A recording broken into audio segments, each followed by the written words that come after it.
We continue this lesson on the Last Sacraments.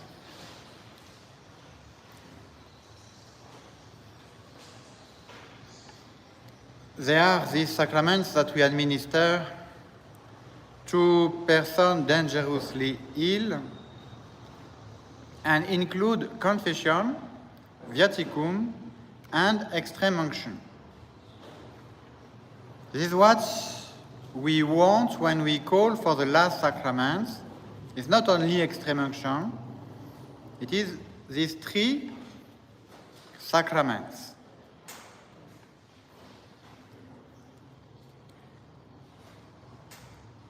We start with the confession.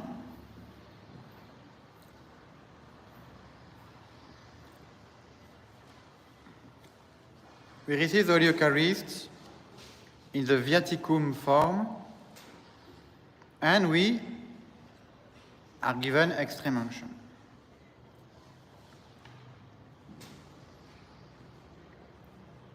As we say, extreme unction is a remedy, a medicine for the living, not the dead. The living, we say, people who are in state of grace. The dead are the ones who are in state of mortal sin. This is why we try to receive confession first. If you give extreme unction to someone who doesn't regret his sins, he has mortal sin, he is not sorry for them, it will not help him. But if the patient is unable to confess, cannot speak, this sacrament will remit even the mortal sin if he has at least this attrition, this imperfect contrition.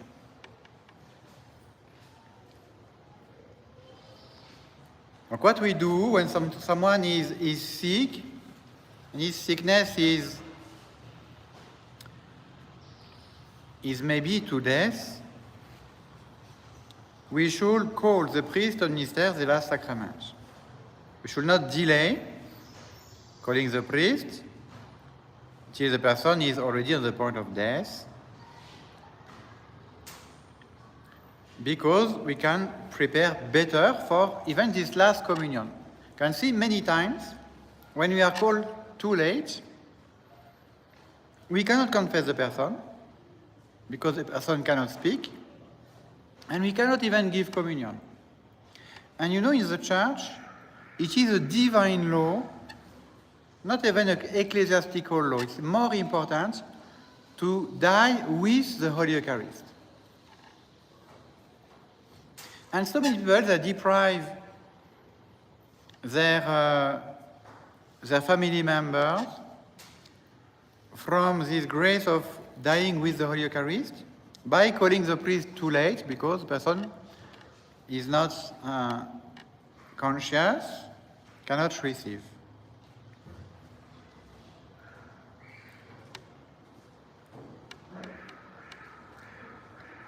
When extreme unction is given while the person is still strong, not at the last moment, there is even more likelihood of his recovering. We have a serious obligation, if you are taking care of a sick person, to call the priest the moment there is a danger of death.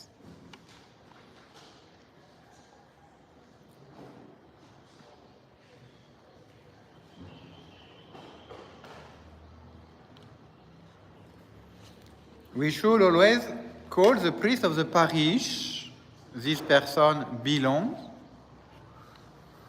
unless there is an emergency and we are far from this parish.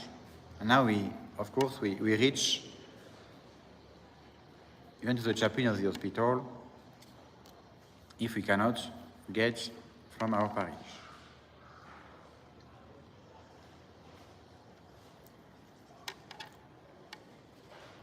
Now, let us not be scared of these last sacraments. They are not the cause of the death of someone, but we call because there is a danger of death. Now, they will not, it's not because the priest is coming that someone is in danger of dying. It is the opposite.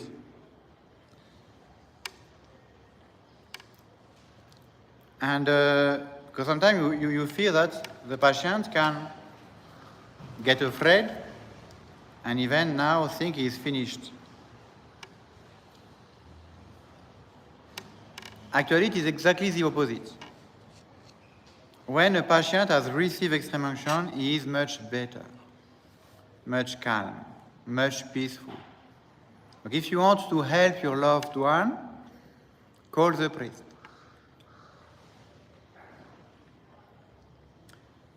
This sacrament has been given to quiet and comfort the sick.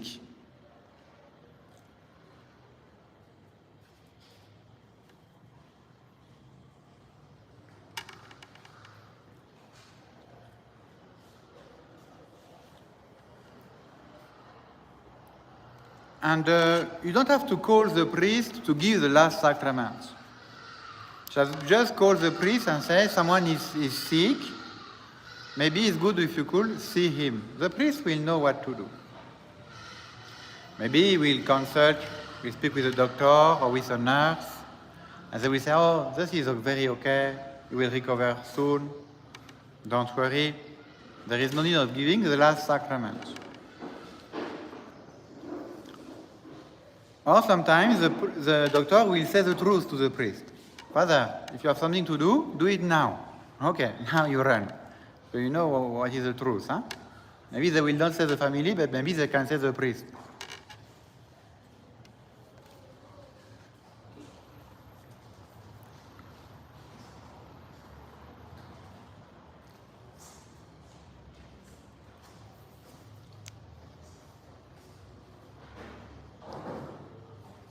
Of course, we can help a sick person by nursing and consoling this person, but we should have also this supernatural intention to help the person to grow in this theological life of faith, hope, and charity.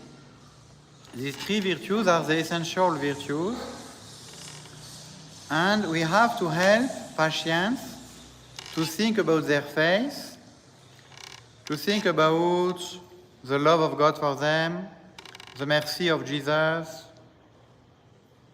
to help them to love back as much as they can, because from this last moment, they can build a better eternity. By loving more, they will get more glory in heaven. And to accompany someone, to help him to do this act of faith, hope, and charity, to pray. It's a great charity because at this moment the person maybe can be weak, can be sleepy, it can be difficult for this person to pray, but at least if we help, she can do something.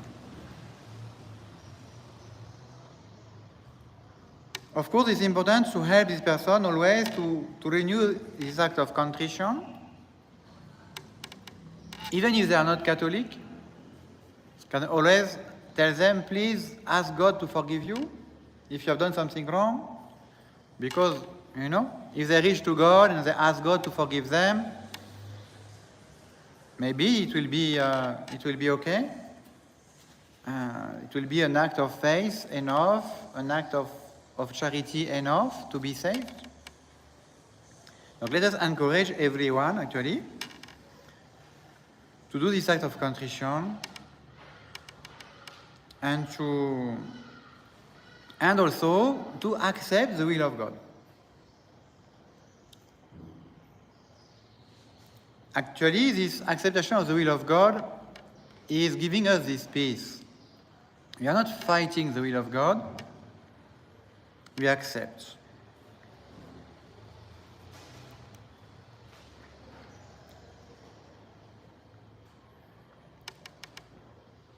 Let us not distract the persons with worldly things. It's not time for them to spend their life in front of the TV.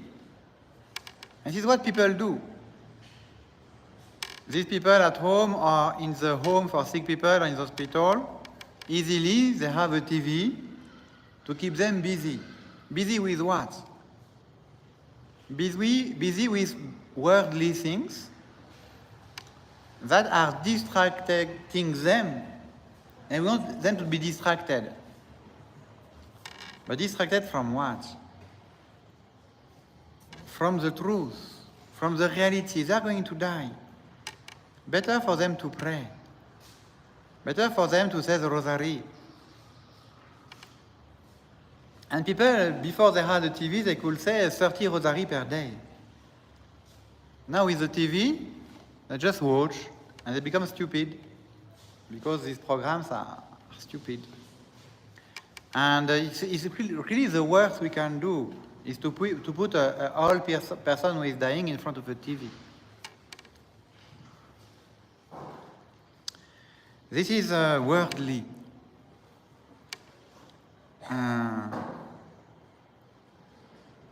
It's better for them to pray rosary. It will help them really, give them peace, joy,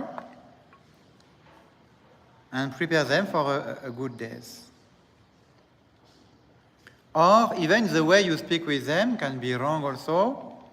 Can go there and just gossip, tell all the stories of the village, and gossip about everyone in the village. It's not helping them to have a good death. Okay? Maybe it's very interesting because we are like that, but it's not helping this person. Let us not go to this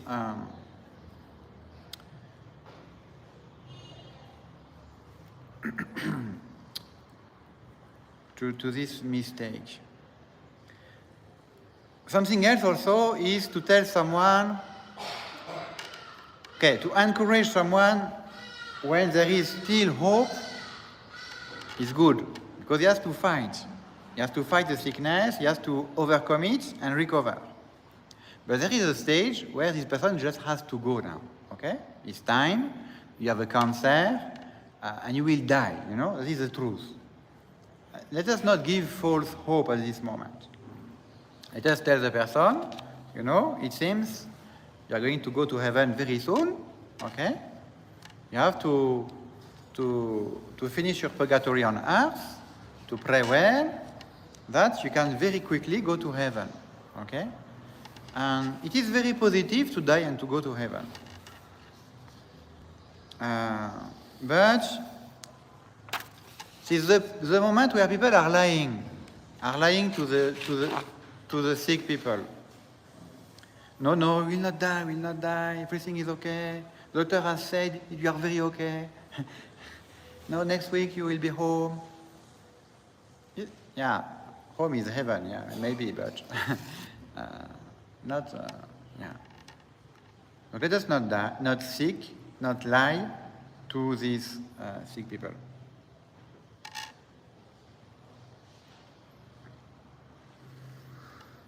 Now, how can you help someone to prepare for this last sacrament? Don't give food just before. It's better. I know for viaticum, you can give viaticum even if people have eaten, okay? Because for viaticum, all the ecclesiastical law are removed. Even if you have received in the morning, on the evening you are dying, you can receive again viaticum. You have to receive at the moment of death, okay? You have to receive. Even if you have already received the morning. Even if you have just eaten a lot, but you are going to die, you can receive a divine law.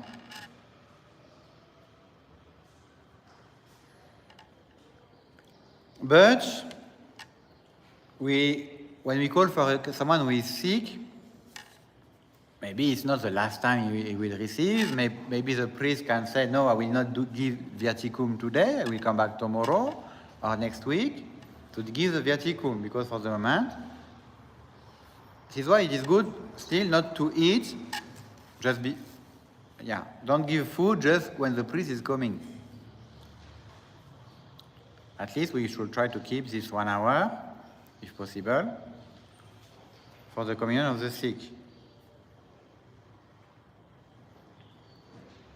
But the person, you can tell the person to get ready for his confession, eventually to help the person to do some act of contrition.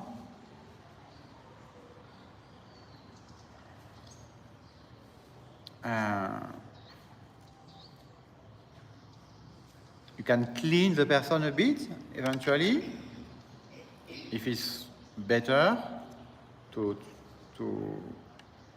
sponge the person with a towel. Mainly if you want to give extreme unction, it's better maybe if the person is not sweating too much.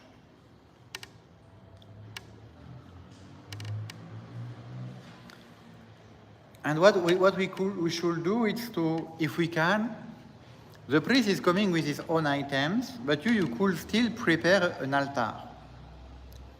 An altar where you have a white cloth on this table, 2 candles,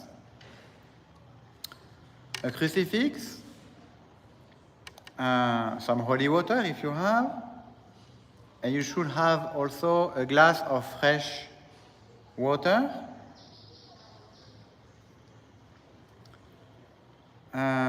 You can put some balls of cotton that the priest can wipe his hands after the anointing. Even if you can put 1 or 2 slices of lemon, it's very good to remove the oil from the hand of the priest after extreme unction.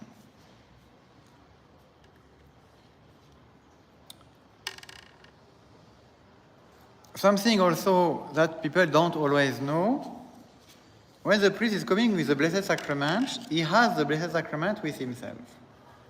It's not time to entertain the priest with stories, okay? The priest has the Blessed Sacrament. You receive him in silence. You can even genuflect when the priest arrives, because you genuflect the Blessed Sacrament. You welcome him in silence, no need of speaking so much. And you go straight to the business of the day, okay? And when the priest arrives, you just kneel down because the Blessed Sacrament is there. Of course, not everybody knows, and sometimes people they start speaking with you, and you cannot shut up. No, we have to be polite also. We can answer some few questions, ask how is the person, okay? Some useful things. But when we can display more respect, more silence, it's better. It's better.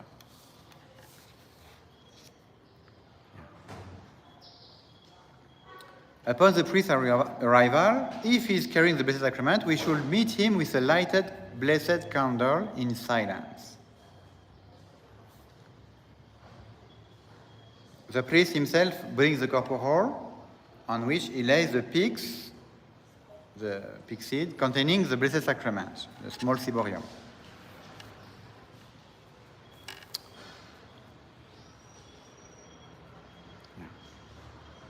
Now, if you have this opportunity to attend a dying person,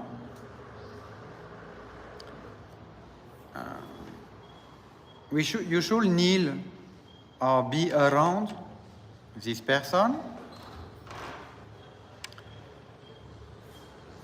and pray. Pray, and there are some special prayers in the Missal, the prayer for the dying people. They are very good prayers to assist this person at this moment. They are official prayers of the church. They belong to the ritual of the priest, but you can find them usually in your missal. And when someone can have a Christian death, it is normal maybe to spend the last 24 hours with your children, praying constantly there, around your bed, holding your hand, trying to be there for you, to accompany you, to help you, to have this good presence of your family member, praying with you, saying so many rosaries, the prayer of the dying, trying to help the person to pray, to help the person to formulate some invocation to the Sacred Heart of Jesus, the Immaculate Heart of Mary, to offer their sufferings also, that they can have this actual intention to offer this suffering for paying for their sins, for avoiding purgatory. Yeah. We can mainly say these prayers that have indulgences. And you have so many prayers that have even a plenary indulgence. Someone who is dying can be easily detached from his sins, okay? Because now, actually, all these things have gone, okay? It's easier for a dying person, if well prepared, to be totally detached from his sins. And now to get the plenary indulgence and to go straight to heaven. This is the duty of the children, the duty of the people around, to provide for this very good death.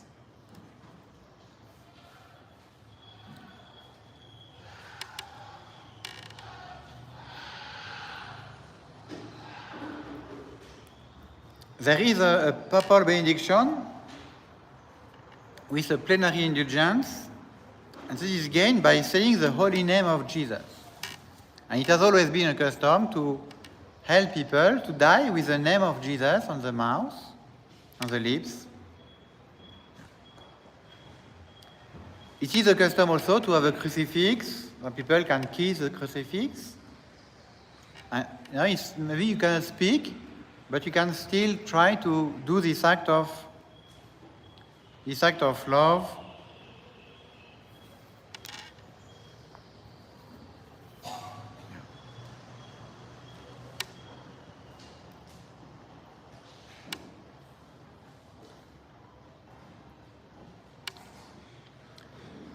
At this moment, it's a consolation to have if you had a good Catholic family, and you have many Catholic children, you have raised them the good way, they are grateful of your education, they are good and strong Catholic, and you will have easily 2 or 3 or 4 of your children to be at your side and to take care of you and to help you to have this kind of good death. Some people are dying alone, and it's a bit sad.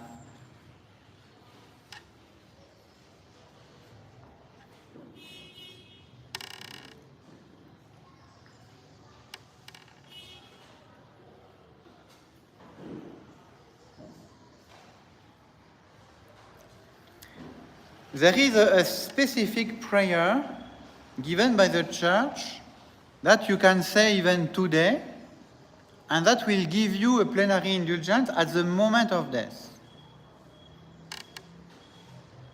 This is a special prayer to accept death, and we can read it. Oh my God, I now, at this moment, readily and willingly accept at thy hand whatever kind of death you mayest wish to send me, with all its pains, penalties, sorrows. It's a very short prayer, but when you say this prayer even being in good health, instead of grace, after confession and communion, you may gain a plenary indulgence to take effect at the hour of death. Look, let us not neglect all these things that we are given. And if we reflect that a plenary indulgence gained with proper dispositions means that the soul will go straight from deathbed to heaven, we will be more zealous in helping the dying gain one. During the agony, we should sprinkle the bed and the dying person with holy water. Those around should pray instead of fussing or showing too extreme grief. The first thing we can offer immediately to God in relief of the soul of a loved one is an act of resignation to His holy will. Let us humbly say, Lord, thy will be done. In those places where the beautiful custom is practiced, the passing bell should be ordered rung. It was in the villages, in the past time, when someone was about to die, we could actually ring the bell of the church in a special way to make people to pray for the dying person. That was a time when we were Christians, in the past time. Today, we have lost. But that is working in the context of a village, a small city.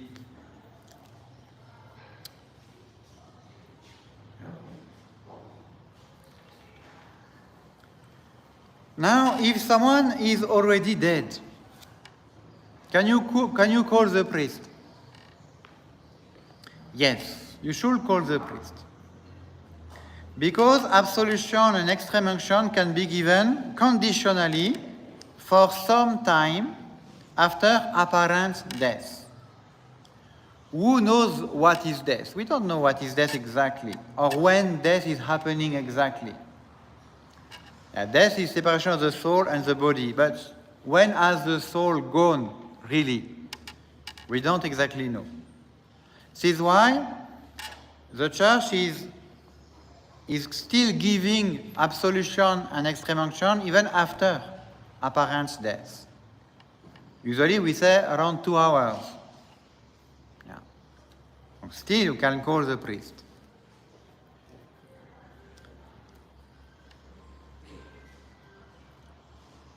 Let us do it. And also something else. Let us always pray, even for someone who is already dead. There is no time for God. God can use your prayer that you say today for helping a person to die even 10 years ago. Because God knows your prayers. Okay? God is not in time. It means when you pray for your father who died in the hospital, nobody was there, 10 years ago, you can still pray for him. And because of these prayers, maybe God will give him, or has already given, the grace of a good death. So let us never despair, never be discouraged. We can always pray. God can use these prayers. And that is very consoling, because it's not because you could not help at this moment, you were not there, you didn't know, that you cannot maybe continue to help after. And this help can serve before, because God knows.